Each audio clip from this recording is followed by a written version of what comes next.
Y'all ever wonder what Ma was up to in her past life? Strip. Get naked, boy. The beginning of the movie starts with a narration of how our hair is our history, our culture, and our power. It is an extension of us. But then Tyler Perry came in and ruined it.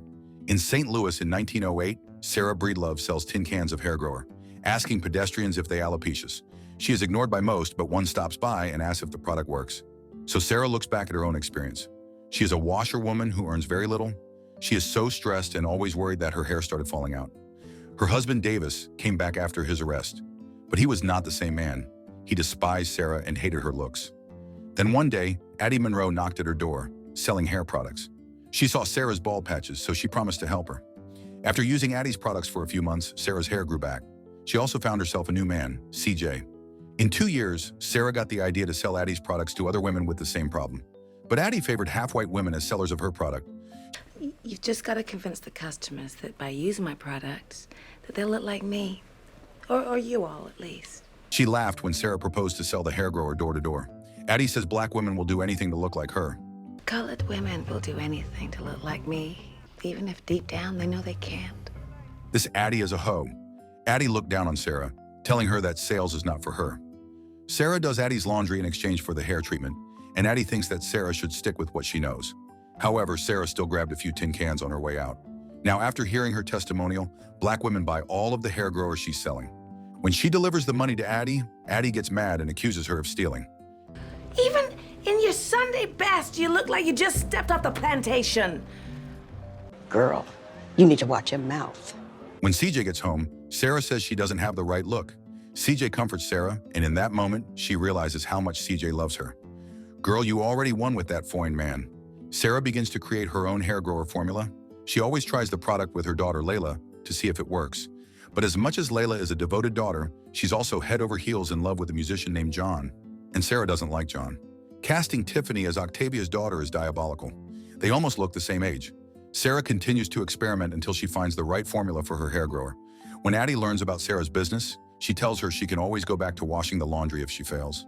This hateful hoe is intimidated. One day, John's sister Peggy sends them a letter. She says that a lot of their people are moving to Indianapolis. Sarah knows that if she manages to sell her product to all black women in America, she'd be a millionaire. But to do that, she'd have to leave St. Louis. CJ doesn't want to leave, but they soon find themselves moving to Indianapolis. To Sarah's surprise, Lelia marries John. He plans to open his own juke joint, and as an in-law, Sarah doesn't have a choice but to take him. So in 1910 in Indianapolis, Sarah and her family move into their new home.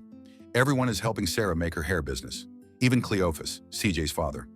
Since CJ works in advertising, CJ handles the marketing. But everyone picks on John and thinks he's useless and dusty. Sarah and Layla go around, inviting people to the opening of their hair salon. But no one shows up. Sarah's devastated, and CJ is hopeless. They're running out of money, and CJ thinks that Sarah should go back to doing laundry. But Sarah refuses. So CJ gives her an ultimatum of 2 weeks to turn things around. So Sarah doubles the work on promoting her hair business. She even heads to the market and shares her own struggles she's sure other black women can relate to. Then she adds that opportunities will follow if they have wonderful hair. The promotion is effective, and she sells out all the products she has that day. Customers also start flocking to her house, which she has turned into a hair salon. But there are not enough hands for work, so she gets another woman to help, Esther. CJ wants to slow down, but Sarah is already thinking about producing her own line of hair products. So despite his doubts, CJ mentions a lawyer who can help. Right away, Sarah meets with Ransom, a lawyer who works at the train station. Ransom initially says no, but then a racist Mr. Monopoly-looking Oz calls him the N-word, so Ransom agrees to work for Sarah. Back at the house, Cleophas scolds his son and says that if he respected himself, he wouldn't be working for his wife. He reminds CJ that even if the company carries his surname, Walker, Sarah still calls it her company and not their company. One day, while Sarah and others are celebrating the boxer Jack Johnson's victory, Peggy delivers the news that Addie Monroe has moved into town and opened her new salon. It's in a really good spot, and Sarah becomes worried. But when the Rachel Dolezal lookalike comes out to greet them, she has a black eye. She says her husband, Gene, passed away. She knows that Indianapolis is booming, so she opened another branch of her salon there. Layla thinks that Addie probably ran away from Gene, and he's still alive, because he used to beat her up on the regular. Sarah has gained her customers' trust so much that they start calling her Madam. Addie even gives her a sarcastic compliment about her hair. During service, Addie goes in front to ask people to support her newly opened salon. Sarah gets so angry, she starts to think of a comeback. Remembering how crusty her hair used to look and the insults Addie used to throw at her, she's motivated to clap back. A hint of Ma even comes out and she punches the mirror. Don't make me drink alone. Don't make me drink alone. Don't make Right after service, Sarah announces that she's lowering the price of her hair grower and is now doing a BOGO deal. They get so many orders, and CJ starts to complain that they don't have the resources, the space, or the people to produce the number they need. Then, a loud explosion. A fire soon follows, and it was caused by John, who left his station to go outside to smoke. Dusty, useless, and causing our girl trouble. You need to leave. Addie takes the chance to offer free services and products to Sarah's customers, saying she's just trying to help. But Sarah knows that Addie wants to steal her shine, so she finally tells her off and demands to be addressed as Madam C.J. Walker. Sarah wants to open her own factory, so she meets with possible investors and offers them a 20% return. She has already made the down payment, but needs more funds to purchase the building. The men laugh at CJ for letting his wife make the decisions. Still, Sarah keeps saying I and never we. But despite being persuasive, no one wants to invest. So Sarah decides to meet Booker T. Washington, the most famous black person in America, and have him endorse her company. The next day, CJ tells his wife to just come back in bed so they can break the bed. But she gotta go hustle. Everyone's blaming John for the fire, and he looks annoyed because he is always picked on. John can't wait to get away from the family. The new girl, Esther, thinks that Layla is really beautiful. So much so that she wants to take her photo since Esther enjoys photography. Oh, Esther trying to scissor with Layla. Ransom's wife, Nettie, helps Sarah join the National Association of Black Women, where Booker's wife is the president. Margaret Murray Washington will be at the convention, and this is Sarah's chance to get Booker to endorse her. Ransom has a connection to a rich man named Theodore, so Sarah immediately heads out to meet Theodore. Theodore is a mortician and the richest man in town. She wants to talk about investing in the company, but Theodore tries to assault her, and she only manages to get away after threatening to shoot him. I just know Theodore is violating those dead bodies. When Cleophas learns about the assault, he encourages Sarah not to tell CJ because he knows that nothing good will come out of it. Later, CJ manages to get tickets at the National Negro Business League conference.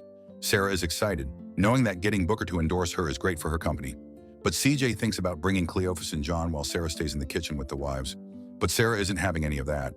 When John sees Addie in town, they bond over their hatred for Sarah. John spills that Sarah plans to talk to Booker at the convention. Addie tries to bribe him for more tea, but John refuses for the sake of his wife. At the convention, Ransom sees his cousin, Sweetness. Sweetness deals with a lot of extra businesses, so Ransom decides to gamble and bet for the first time. He asks Sweetness to put in the bet for him. Booker starts his speech, and Sarah is the only woman in the room. He talks about economic independence and uplifting their race. To Sarah's surprise, Addie is called to the stage. But instead of letting her talk about her business, Booker only says she is to sell raffle tickets outside. But then Sarah sees Booker's wife. She asks Margaret Washington to put in a good word to Booker for her, but Margaret doesn't want to get involved in her husband's business affairs. So Sarah tells CJ to follow Booker into the toilet and invite him for dinner. CJ obliges and comes back, saying that Booker has agreed to come over. Overjoyed, the family quickly arranges a party at their house and invites their friends. Ransom is surprised that he won $500 on his bet. Just before the party starts, he tells Sarah that he wants to invest in her factory. He believes in her ability, so he gives her the $500 he won. Everyone's happy that a famous person is coming over. As they celebrate, Layla decides to serenade us, but the Zionist is extremely talentless. Lips stretched right close to mine. While she's singing, Esther is still trying to flirt with Layla, and it's making John uncomfortable. Boy, you can have a 2-for-1 if you had the Riz. Sweetness shows up at the party, wanting to invest too. He says Ransom's bet won only because he fixed it. Hours have passed, and it's clear that Booker isn't going to show up. Sarah asks CJ what happened. It turns out that CJ locked the bathroom door when he followed Booker inside, and Booker got so scared he took out his pistol. When CJ invited him to dinner, Booker said he'd be there. Threatening him to dinner is crazy. Realizing that Booker only said yes out of fear, Sarah sends everyone home and confronts CJ. Ransom calls Emmett and learns that Booker is never going to endorse Sarah. Nettie finds out how Ransom won his money and warns him that putting dirty money in Sarah's business isn't the way to go. So Ransom promises to tell Sarah himself. While Esther and Layla are exploring each other's lips, Sarah is wallowing in her sadness. CJ wants to comfort her, but Dora convinces him that Sarah needs to be alone. So CJ gets drunk and explores Dora's backpack instead. Sarah refuses to give up. She joins the wives at the convention the next day. She asks Margaret to help her talk to Booker, but the wives don't really want to get involved in their husband's work. So Sarah reminds them that they are educated women and should go where the action is and not stay hidden. She says that after she found her voice, she could no longer stay quiet. So even without permission, Sarah marches to the stage and starts talking about her business, saying her company will create more black jobs than Donald Trump. She announces that they can uplift the race by supporting female enterprise. No one claps, so surprisingly, Addie starts the clapping to get everyone going. After the speech, Booker confronts her for being rude.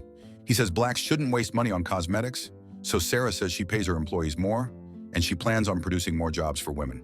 But Booker is worried that Sarah's plan will make black women earn more than black men, and he believes the men need to be lifted first for them to be taken seriously. The thing Booker needs to lift is his wrinkly face. CJ refuses to mortgage their house to build Sarah's factory, but it's too late because Ransom has already prepared the paperwork. Then the women from the association show up. They are moved by Sarah's speech and want to support the creation of her factory. Meanwhile, John is about to spill some of Sarah's secret to Addie since he's pissed that Esther is now using Layla like a puppet, shoving her entire hand inside Layla. Ransom sees CJ flirting with Dora, but he doesn't want to ruin Sarah's celebration, so he stays quiet about it for now. That was just the first part of the show. I am loving it so far, and it's on Netflix if you haven't seen it before. What did y'all think? And should we cover the last part? Hey, if you like this video, make sure you subscribe now and turn on the notification because YouTube isn't recommending my videos. And if you like to watch more foolishness, click here or here.